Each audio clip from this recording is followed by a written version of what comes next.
हाँ, तो कल हम लोग ने कौन सा चैप्टर पढ़ा था? Classification of plants. आज हम लोग पढ़ेंगे उसका next chapter, energy flow in an ecosystem. ठीक है, एनर्जी फ्लो बेसिकली क्या होता है? जैसे यहाँ पे देखो, पेज नंबर, सबसे पहले टेक्स्ट बुक सामने रखो, पेज नंबर 81। तुम लोग को अलग अलग टाइप के कंज्यूमर्स, प्रोड्यूसर्स, वो सब बताऊंगी। ठीक है, पेज नंबर 81 पे सबसे पहले देखो प्राइमरी कंज्यूमर्स मतलब प्लांट्स। ठीक है, दिमाग में फिट कर लो इस चीज को कि प्राइमरी कंज्यूमर्स कौन होते हैं? Plants. Grass hopper which depends on producers होते हैं प्लांट्स। प्राइमरी कंज्यूमर्स मतलब छोटे छोटे इंसेक्ट्स। For example autotrophs. अभी मैंने कल ही बताया था तुमको कि ऑटोट्रॉफ्स क्या होता है। ऑटोट्रॉफ्स मतलब जो खुद से खुद का खाना बना सकते हैं, जैसे प्लांट्स। तो प्लांट्स को क्या बोलते हैं? प्रोड्यूसर्स। प्लांट्स को क्या बोलते हैं? क्योंकि वो लोग खाना बनाते हैं। जो बनाता है, जो प्रोड्यूस करता है, वो प्रोड्यूसर। नेक्स्ट आता है प्राइमरी कंज्यूमर, फिर होता है सेकेंडरी कंज्यूमर, फिर उसके बाद टर्शियरी कंज्यूमर। ऐसे हम लोग आगे आगे देखते जाएंगे। ठीक है, टर्शियरी कंज्यूमर को एपेक्स और टॉप कंज्यूमर भी बोलते हैं। ठीक है, प्राइमरी कंज्यूमर हर्बीवोर्स मतलब जो सिर्फ प्लांट्स खाते हैं। अभी जैसे for example insects, grass hopper, squirrel, elephant etcetera, ये सब कौन है? Primary consumers. मतलब हर्बीवोर्स मतलब जो सिर्फ प्लांट्स खाते हैं, वेजिटेरियन फूड, एनिमल्स नहीं खाते। ठीक है, प्लांट्स के ऊपर कौन है? Primary consumers. फिर उसके बाद कौन आता है? प्राइमरी कंज्यूमर्स बेसिकली मैंने क्या बोला? हर्बीवोर्स मतलब जो प्लांट्स खाते हैं। इसके ऊपर आते हैं सेकेंडरी कंज्यूमर्स। सेकेंडरी कंज्यूमर्स कौन होते हैं? कार्निवोर्स देखो, for example frog, owl, fox, these consumers use herbivores as their food. Secondary consumers किसको खाते हैं? प्राइमरी कंज्यूमर एज इन, जैसे देखो जो हर्बीवोर्स होते हैं ना, उनको अपना खाना बनाते हैं। कौन? सेकेंडरी कंज्यूमर्स में कौन आता है? फ्रॉग। इसका एग्जाम्पल्स भी लिख देती। प्राइमरी कंज्यूमर का एग्जाम्पल कौन है? ग्रास हॉपर, जो भी वेजिटेरियन खाना खाते हैं। सेकेंडरी कंज्यूमर कौन है? फ्रॉग, आउल, ये सब क्या खाते हैं? इनको खाते हैं। ये समझा? फ्रॉग, आउल किसको खाता है? ग्रास हॉपर को। तो मतलब सेकेंडरी कंज्यूमर क्या कंज्यूम करता है? हर्बीवोर्स, इनको। ठीक है, नेक्स्ट आता है एपेक्स और टॉप कंज्यूमर्स। एपेक्स और टॉप कंज्यूमर या फिर टर्शियरी कंज्यूमर भी बोलते हैं उनको। एपेक्स मतलब सबसे टॉप पे कौन आता है? Tiger, lion etcetera. These consumers use herbivores and carnivores as their food. अभी ये एपेक्स, अभी अपने को सबको बताया। एपेक्स में कौन सा एग्जाम्पल बताया मैंने? टाइगर और लायन। टाइगर और लायन का एग्जाम्पल बताया। तो टाइगर और लायन किसको खाते हैं? हर्बीवोर्स को भी खाते हैं और फ्रॉग, कार्निवोर्स को भी खाते हैं। हर्बीवोर्स को भी खाते हैं और कार्निवोर्स कौन है? इसीलिए इनको एपेक्स कंज्यूमर बोलते हैं, क्योंकि ये दोनों ग्रुप को खाता है, टाइगर, लायन। इसके बाद आता है ओमनीवोर्स मतलब क्या? मिक्स। ओमनी मतलब ऑल। कभी भी याद रखने का, हम लोग जब भी कोई इंग्लिश में भी जो बोलते हैं गॉड इज ओमनी प्रेजेंट मतलब हर जगह, सब मिक्स। तो ओमनी मतलब क्या होता है? ऑल। ओमनीवोरस मतलब जो हर्बीवोर्स भी खाता है, जो कार्निवोर्स भी खाता है, सब mix. Example, humans, bear etcetera feed on herbivores, carnivores and producers. अब ये देखो, ओमनीवोर्स में कौन आता है पता है? ह्यूमंस, क्योंकि ह्यूमंस सब खाते हैं। ह्यूमंस प्लांट्स भी खाते हैं, प्रोड्यूसर्स भी खाते हैं। ह्यूमंस हर्बीवोर्स को भी खाते हैं, ह्यूमंस कार्निवोर्स को भी खाते हैं, सब खाते हैं ह्यूमंस। इसीलिए ह्यूमंस को क्या बोला जाता है? ओमनीवोर्स। ठीक है, इसके बाद ये समझ गया। सबसे बेसिक, सबसे टॉप, सबसे मेन कौन होता है? प्रोड्यूसर, जो खाना प्रोड्यूस करता है। फिर उसके ऊपर कंज्यूमर्स, जो कंज्यूम करता है मतलब खाता है। तो सबसे पहले primary, secondary, apex, primary, secondary, apex और फिर ओमनी। ठीक है, सबके एग्जाम्पल समझ गए। प्राइमरी मतलब जो सिर्फ वेजिटेरियन खाता है, खाना खाता है। कार्निवोर्स मतलब जो प्राइमरी को खाता है, मतलब जो हर्बीवोर्स को खाता है। एपेक्स मतलब हर्बीवोर्स और कार्निवोर्स दोनों को खाता है। ह्यूमंस तीनों को खाते हैं, हर्बीवोर्स, कार्निवोर्स और प्रोड्यूसर्स। ठीक है,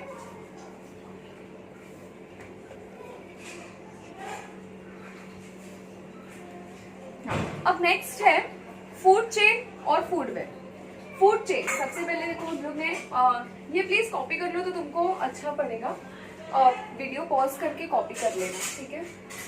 नेक्स्ट तुमको बताने वाली हूँ मैं फूड चेन। फूड चेन हम लोग ये 6th स्टैंडर्ड से पढ़ते आ रहे हैं। It is very very very common, ठीक है, सबको पता है फूड चेन कैसी होती है। फॉर एग्जाम्पल अभी ये प्लांट्स है, प्लांट्स को कौन खाता है? बीज या फिर इंसेक्ट्स, कीड़े मकोड़े। अब इंसेक्ट्स, कीड़े मकोड़े को कौन खाता है?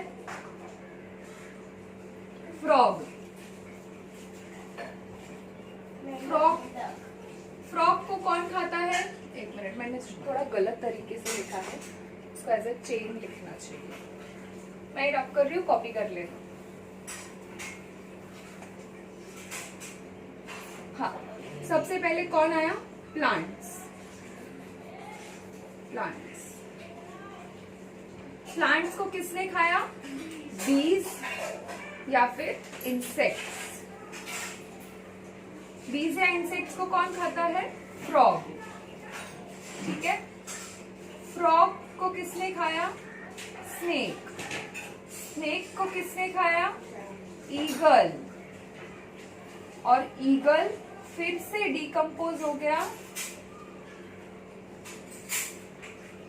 डिकम्पोज होके मिट्टी में मिल गया, और मिट्टी में मिलने के बाद वापस उससे न्यूट्रिएंट्स बने, न्यूट्रिएंट्स बन के फिर से प्लांट्स, फिर से बीज, फ्रॉग, स्नेक, ऐसा। समझा? ये देखो, सबसे पहले प्लांट्स को खाया बीज ने, बीज को खाया फ्रॉग ने, फ्रॉग को खाया स्नेक ने, स्नेक को खाया ईगल ने।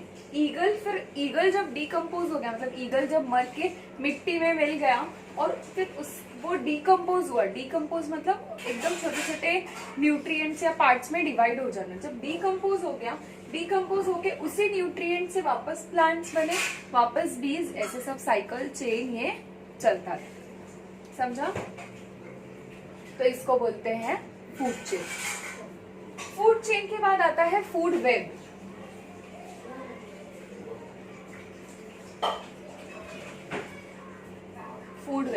फूड चेन और फूड वेब में ज्यादा डिफरेंस नहीं है। अभी जैसे फॉर एग्जांपल पेज नंबर 82 पे तुम लोग अपना डायग्राम देखो, 7.2, उसमें एक ही, अभी जैसे प्लांट्स है तो जरूरी नहीं है कि प्लांट्स को सिर्फ बीज ही खाते हैं, प्लांट्स को और भी दूसरे एनिमल्स खाते हैं, हर्बीवोर्स खाते हैं, कार्निवोर्स भी, सब खाते हैं। मतलब ऐसे एक ही चीज नहीं है।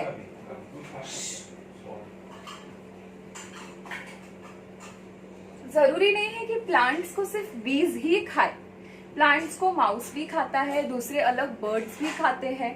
फिर उसके बाद माउस चूहा, चूहे को कौन खाता है? चूहे मतलब जो भी है, चूहे को फ्रॉग खाता है, तो फ्रॉग के साथ और भी दूसरे एनिमल्स होंगे जो चूहे खाते हैं। अभी फॉर एग्जांपल क्रो है, क्रो भी चूहा खाता है। तो ऐसे जरूरी नहीं है कि सिर्फ एक ही चीज इसको, जैसे फिक्स्ड नहीं है ऐसा कि बीज को फ्रॉग को ही खाना है, फ्रॉग को स्नेक को ही खाना है, ऐसे फिक्स्ड नहीं है। तो वो क्या होता है, जब बहुत सारे इतना अपना डाइवर्स एनवायरनमेंट है, तो उस डाइवर्स एनवायरनमेंट की वजह से क्या होता है कि वो एक चेन ना बन के एक पूरा वेब बन जाता है। वेब मतलब क्या? जाला। वेब मतलब क्या? जाला। तो देखो, तुमको इस एग्जाम्पल से सब समझ में आएगा। प्लांट्स को चूहा, बीज, बर्ड सब खा रहे। फिर उसके बाद कॉक है, रैबिट है, फिर फॉक्स है, टाइगर, लायन, डियर है, जेब्रा है। तो ऐसे पूरा वेब बन गया है। तो ऐसे पूरा वेब बन गया है, ठीक है। तो उसको वेब देखो पेज नंबर 82 पे first line, an organism may be the prey for many other organisms. For example, an insect feeds upon leaves, but some insect is the prey for different animals like frog, wall, lizard, birds. वही जो मैंने बोला कि एक insect बहुत सारे जानवर एक इंसेक्ट को खा सकते हैं. If this is to be shown in the figure, it will form an intricate web. Intricate मतलब बहुत ही ज्यादा बारीक जाला बन जाएगा. Instead of a linear food chain, मतलब एक से food chain बनने की जगह क्या हो जाएगा, एक ऐसे जाला बन जाएगा and that intricate network is called as a food web. Generally food webs are found everywhere. हर एक environment में अलग अलग अपना एक food web होता है, ठीक है. नेक्स्ट है the energy pyramid. Energy pyramid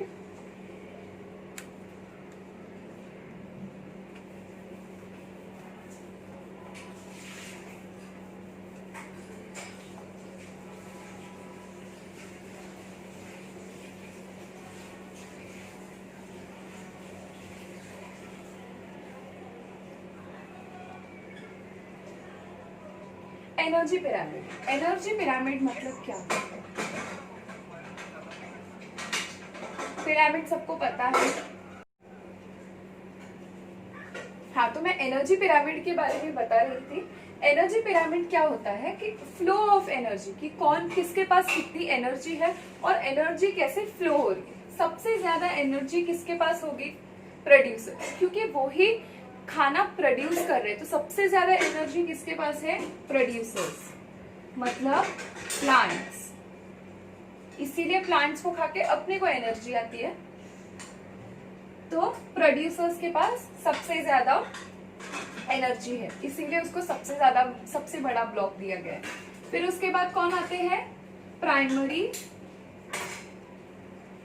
consumers. Primary consumers मतलब मैंने लास्ट इसमें बताया था. प्राइमरी कंज्यूमर्स मतलब कौन? हर्बीवोर्स, जो सिर्फ प्लांट्स खाते हैं. फिर उसके बाद एनर्जी डिक्रीज हो जाती है. ये देखो, सबसे ज्यादा थी प्लांट्स के पास, फिर प्राइमरी कंज्यूमर्स के पास थोड़ी कम हो गई क्योंकि वो लोग इनको खाते हैं. यहाँ पे है सेकेंडरी कंज्यूमर्स, मतलब कार्निवोर्स.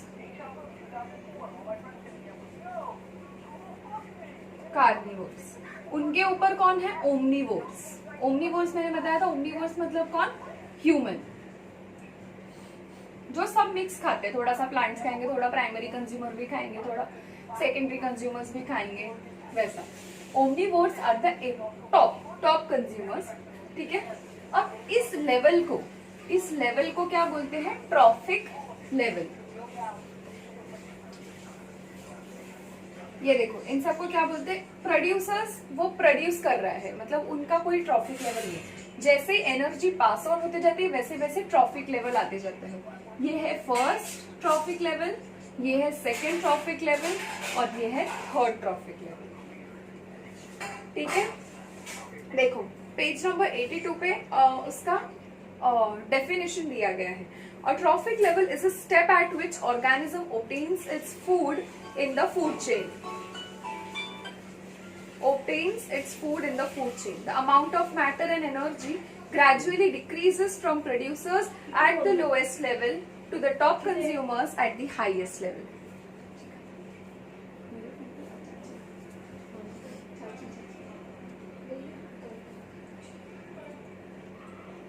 हाँ, तो सबसे मैंने पहले ही बता दिया कि ये सबसे ज्यादा एनर्जी लेवल है. उसके बाद कम होते होते थर्ड ट्रॉफिक लेवल पे सबसे कम हो जाती है.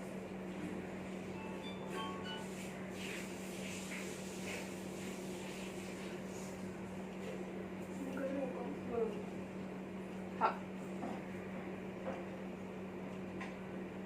वहां पे देखो एक्वेटिक, ये अपना इकोसिस्टम है. कौन सा? लैंड वाला इकोसिस्टम, अपन जिसमें रहते हैं, अपना एनवायरमेंट. हर एक एनवायरमेंट का अपना अलग इकोसिस्टम होता है. एक्वेटिक मतलब जो पानी में है, उनका एक अलग इकोसिस्टम होता है. तो यहाँ पे पेज नंबर 83 पे सबका एग्जाम्पल, उनमें से एक्वेटिक इकोसिस्टम का एग्जाम्पल दिया है. फाइटोप्लैंक्टन्स मतलब एकदम छोटे जीव, जैसे मैंने कल बताया था जो एकदम पानी में सबसे पहले जो जीव बने हैं, जो ऑर्गेनिजम्स बने हैं, उनको क्या बोलते हैं? फाइटोप्लैंक्टन्स। फिर उसके बाद आता है ज़ूओप्लैंक्टन्स।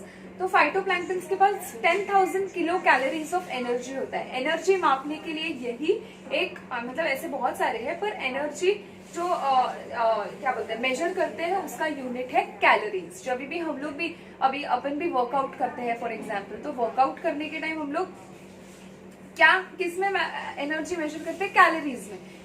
2000 कैलोरीज बर्न करना है, 1000 कैलोरीज बर्न करना है मतलब एनर्जी, हीट प्रोड्यूस करना है उसके थ्रू।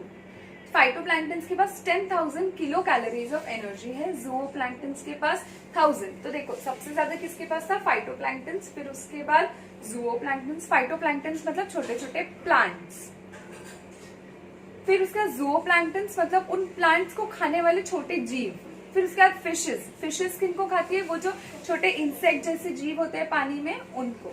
फिर उसके बाद आते हैं ह्यूमंस, जो फिशेस को खाते हैं। ह्यूमंस के पास सबसे कम एनर्जी है, दैट इज 10 किलो कैलोरीज। अब आती है अलग अलग साइकिल्स। बायोजियो केमिकल साइकिल है, कार्बन साइकिल है, ऑक्सीजन साइकिल है, नाइट्रोजन साइकिल है। सब साइकिल्स देखो, बायोजियो केमिकल साइकिल सबसे पहले पेज नंबर 84 पे। Though the energy flow in an ecosystem is one way, the flow of nutrients is cyclical. मतलब energy flow is one way, energy ऐसे ही फ्लो हो रही है कि इसके पास सबसे ज्यादा, फिर थोड़ा कम, सबसे कम, ऐसे फ्लो रही है। लेकिन फ्लो ऑफ न्यूट्रिएंट्स जो होता है, न्यूट्रिएंट्स मतलब पोषक तत्व, तो न्यूट्रिएंट्स का जो फ्लो है वो साइक्लिकल है। साइक्लिकल मतलब साइकिल में चलता है। The cyclical flow of nutrients within an ecosystem is called as a biogeochemical cycle. इसी cyclical flow of nutrients को क्या बोलते हैं? Nutrients flow को बोलते हैं biogeochemical cycle. Nutrients necessary for growth of organisms are continuously transferred from abiotic to biotic factors and biotic to abiotic factors. This cycle operates continuously through medium of the biosphere formed by the lithosphere, atmosphere and hydrosphere. Biosphere के 3 components हैं, lithosphere, atmosphere and hydrosphere. Lithosphere मतलब land, atmosphere मतलब air, hydrosphere मतलब water. इन सब तीनों को मिला के क्या बनता है? एक biosphere. The recycling of biological, geological and chemical sources of nutrients in this process is a complex process and depends upon the level of energy transfer in the ecosystem. तो क्या होता है? इन्हीं सब के बीच में फ्लो ऑफ न्यूट्रिएंट्स चलता रहता है। पहले मतलब कुछ न्यूट्रिएंट्स क्या बोलते हैं, लिथोस्फीयर से बायोस्फीयर में ट्रांसफर होते हैं। फिर जियोलॉजिकल मतलब related to the earth surface. Biological, geological और केमिकल सोर्सेस का ये प्रोसेस जो चलता रहता है, देखो डायग्राम में तुम लोग को समझेगा। Interaction of hydrosphere, atmosphere, lithosphere with biosphere, बोला मैंने कि तीनों का कॉम्बिनेशन करके क्या बनता है? बायोस्फीयर। हाइड्रोस्फीयर एटमॉस्फेयर इंटरैक्शन मतलब पानी और हवा का इंटरैक्शन होता है, उन दोनों में न्यूट्रिएंट्स का एक्सचेंज होता है। एटमॉस्फेयर और एनवायरमेंट का इंटरैक्शन होता है। एटमॉस्फेयर मतलब हवा और अपना एनवायरमेंट का इंटरैक्शन होता है। Conversion of lithosphere into rock और सॉइल। और फिर क्या होता है? अपना लिथोस्फीयर मतलब मैंने लैंड है, land consist of what? Rock मतलब पत्थर और सॉइल मतलब मिट्टी। अब बायोजियोकेमिकल साइकिल 2 टाइप की है, गैसियस साइकिल और सेडिमेंट्री साइकिल। गैसियस साइकिल में क्या होता है? An accumulation of main abiotic gaseous nutrient materials is found in the earth atmosphere. तो क्या मतलब, एक्यूमुलेशन मतलब कंबाइन कर देना। तो जो भी हवे में जो भी न्यूट्रिएंट्स है उन सबको कंबाइन करके फिर अर्थ के एटमॉस्फेयर में जो बनता है, that comprises of gaseous cycle. Includes nitrogen. अब हवे के न्यूट्रिएंट्स कौन से हो सकते हैं? जो हवे में प्रेजेंट है, nitrogen, oxygen, carbon dioxide, water vapour, ये सब कुछ जरूरी है। तो इन्हीं सब का अभी जैसे फॉर एग्जाम्पल ये देखो, वाटर मतलब पानी कन्वर्ट हो जाता है वाटर वेपर में, वो दो चीज का मिक्सचर है। पानी इज हाइड्रोस्फीयर, पानी इज हाइड्रोस्फीयर, वो कन्वर्ट हो जाता है गैस में विच इज वाटर वेपर। मतलब दो चीज इन्वॉल्व हो गई, कौन सी, हाइड्रोस्फीयर और एटमॉस्फेयर। तो ऐसे ही ये चलता रहता है पूरा साइकिल, अलग अलग चीजें बनाने के लिए, अलग अलग न्यूट्रिएंट्स बनाने के लिए। Sedimentary cycle, an accumulation of the main abiotic nutrient materials is found in soil, sediment and sedimentary rocks of the earth. Include soil components like iron, calcium, phosphorus, etc. मतलब सेडिमेंट्री साइकिल में क्या आता है, mainly rock और soil. Soil से कौन से nutrients मिलते हैं अपने को, आयरन, कैल्शियम, फॉस्फोरस, ये सारे न्यूट्रिएंट्स भी अपने लिए बहुत जरूरी है। तो इस कौन से साइकिल से मिलते हैं, सेडिमेंट्री साइकिल।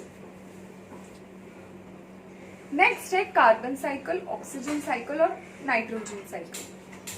अब देखो कार्बन साइकिल, साइकिल से समझ जाने का कि साइकिल एज इन वो उसी लूप में घूम रहा है, ठीक है। अभी जैसे डायग्राम में देखो, पेज नंबर 85 पे जो डायग्राम है, बायोटिक पहले हाँ देखो, हम लोग ऑक्सीजन लेते हैं, कार्बन डाइऑक्साइड छोड़ते हैं, ठीक है। तो कार्बन डाइऑक्साइड जो हमारे मुंह से निकलती है वो प्लांट्स यूज करते हैं अपना खाना बनाने के लिए। प्लांट्स ने वो कार्बन डाइऑक्साइड यूज कर ली और अपने को ऑक्सीजन दे दिया, ठीक है।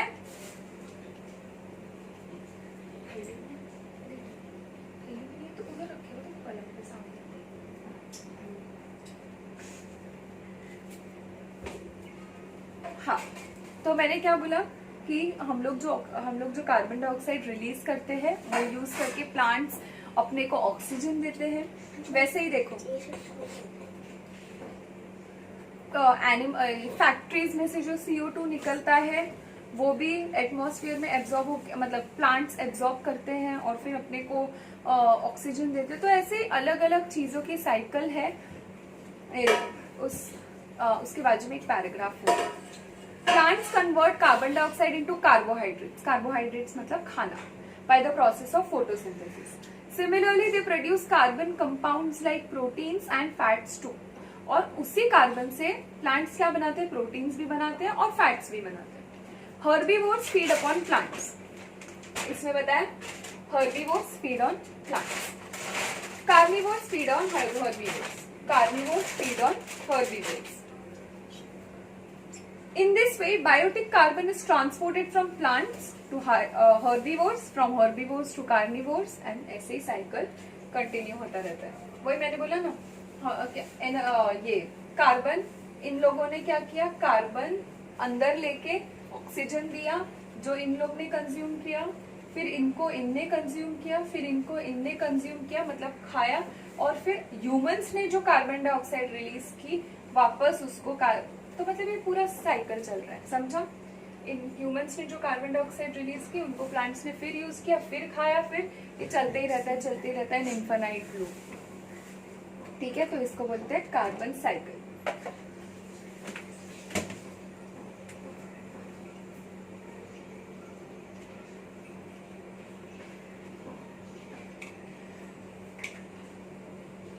Eventually, after death, all types of consumers are decomposed by decomposers like bacteria. मतलब वही कि ह्यूमंस की जो डेड बॉडी होती है, वो डेड बॉडी जब डिकम्पोज हो जाती है सॉइल में, तो फिर उससे कार्बन कंपाउंड्स बनते हैं। तो ये साइकिल वैसे ही चलता रहता है। वो पैराग्राफ पढ़ लेना तो समझ जाएगा। Next is oxygen cycle. Oxygen cycle देखो, उसका भी डायग्राम देखो 7.7। वापस plants produce oxygen, animals breathe in the oxygen. मतलब प्लांट ने कार्बन डाइऑक्साइड लिया, ऑक्सीजन अपने को दिया, अपन ने ऑक्सीजन लिया, फिर उसके बाद क्या किया, अपन ऑक्सीजन लेते हैं, कार्बन डाइऑक्साइड देते हैं। तो जो हम लोग ने कार्बन डाइऑक्साइड दिया वही प्लांट्स ने लिया, फिर उसी से खाना बनाया, फिर एनिमल्स को दिया, ह्यूमंस को दिया, यही साइकिल चलते रहता है। तो जैसे कार्बन का ट्रांसफर हो रहा है वैसे ही ऑक्सीजन का भी साथ ही साथ ट्रांसफर हो रहा है। Oxygen forms 21% of the atmosphere. मतलब हवा पूरे एटमॉस्फेयर में कितना परसेंट ऑफ ऑक्सीजन होता है, 21%। सबसे ज्यादा होता है नाइट्रोजन, फिर सबसे कम होता है carbon dioxide. It is also present in hydrosphere and lithosphere. मतलब ऑक्सीजन पानी में भी है और लैंड पे भी है, जरूर सिर्फ हवा में नहीं है, जमीन पे और पानी में भी है। This cycle too includes both biotic and abiotic components. Oxygen is continuously produced as well as used up in the atmosphere. Oxygen continuously produce भी हो रही है और continuously release भी हो रही है, तो ये process चलते रहता है. Oxygen is highly reactive and it readily reacts with other elements and compounds. As oxygen is found in various forms like molecular oxygen, water, carbon dioxide, inorganic compounds, etc. Oxygen cycle of the biosphere is extremely complex. मतलब oxygen सब में है. अभी देखो CO2 अपन बोलते हैं, C में CO2 में C क्या है? कार्बन है. O2 क्या है? ऑक्सीजन है. H2O, H क्या है? हाइड्रोजन है. O क्या है? ऑक्सीजन है. हर चीज में ऑक्सीजन है. इसीलिए ऑक्सीजन साइकिल जो एनवायरमेंट में चलती है वो बहुत ही ज्यादा कॉम्प्लेक्स है, बहुत ही ज्यादा. Oxygen is released in the process of photosynthesis, whereas it is used up in the processes like respiration, combustion, decomposition, corrosion and rusting. Oxygen कौन से process में release होती है? photosynthesis. photosynthesis मतलब जो plants release करते हैं oxygen को. फिर उसके बाद use, consume कौन से इसमें होती है? combustion मतलब जलाने में. कोई भी चीज जलानी है, ऑक्सीजन नहीं होगी तो नहीं जलेगी. respiration मतलब सांस लेने में. डिकम्पोजिशन मतलब जो मिट्टी में मिल जाते हैं फिर उससे फॉसिल्स जो बनता है वो. कोरोजन मतलब रस्टिंग, जो आयन अपना रस्ट होता है, लोहे की परत पे जो जंग जमा हो जाती है वो क्या है? वो जंग, लोहा इज आयरन और जो जंग है वो क्या है? Iron oxide. आयरन ऑक्साइड मतलब आयरन प्लस ऑक्सीजन. तो कोरोजन के प्रोसेस में भी ऑक्सीजन यूज होती है. रस्टिंग से कुछ डाउट होगा तो पूछना. ऑक्सीजन साइकिल, कार्बन साइकिल बहुत इजी है, बचपन से पढ़ते आ रहे हैं हम लोग, सिर्फ नाम नहीं पता था. Next, nitrogen fixation. Nitrogen cycle में क्या होता है? नाइट्रोजन साइकिल में नाइट्रोजन फिक्सेशन होता है. Nitrogen form 78%, that is maximum portion of the atmosphere. 2 minute. It is necessary for the maintenance of the cycle of nature. The circulation and recycling of nitrogen gas in the form of different compounds through various biotic and abiotic process in the nature is called as nitrogen cycle. ये देखो इसमें भी अपने को examples दिया है, cycle दिया है. ये कैसा? NH3 मतलब अमाइन, NH4 मतलब अमोनिया, NO2 मतलब नाइट्रोजन ऑक्साइड. तो क्या, तो ऐसे जैसे ऑक्सीजन और कार्बन कन्वर्ट होता है एक फॉर्म से दूसरे फॉर्म में, वैसे ही नाइट्रोजन का फिक्सेशन होता है. मतलब पहले वो अमाइंस रहता है, फिर उसके बाद अमोनिया बनता है, अमोनिया बनने के बाद ऑक्साइड बनता है. तो जो जहाँ पे यूज होता है उस हिसाब से उसका कन्वर्जन होता है. Important processes of nitrogen cycle और नाइट्रोजन फिक्सेशन. अब देखो नाइट्रोजन फिक्सेशन मतलब क्या? Conversion of nitrogen into nitrates and nitrites through atmospheric, industrial and biological process.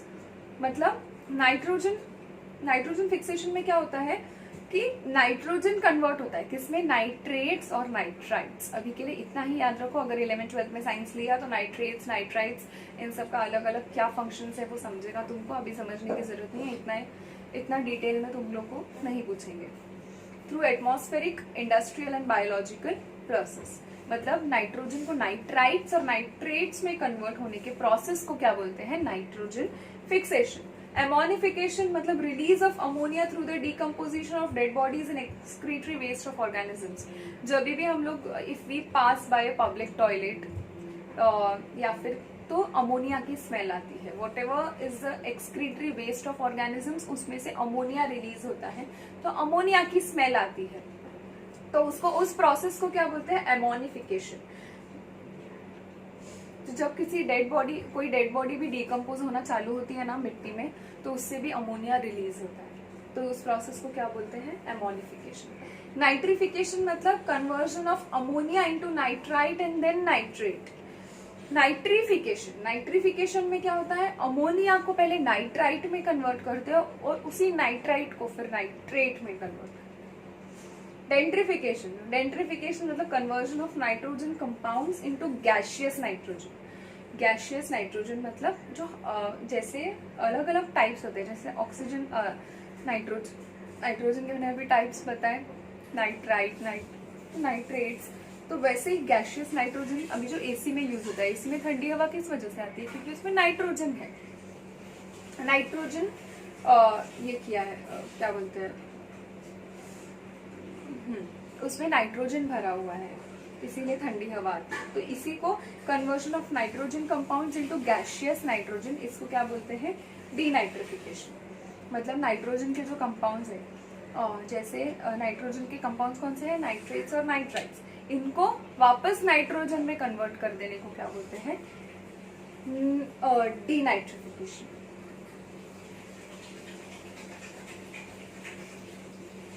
अभी ये सारे क्वेश्चन आंसर्स जो भी है, सारे क्वेश्चन आंसर्स जो भी है वो मैंने सब कवर अप कर दिए हैं। तो तुम लोगों को फिर भी अगर कोई डाउट होगा तो ग्रुप पे मैसेज कर देना, मैं वो डाउट एड्रेस कर दूँगी, ठीक है।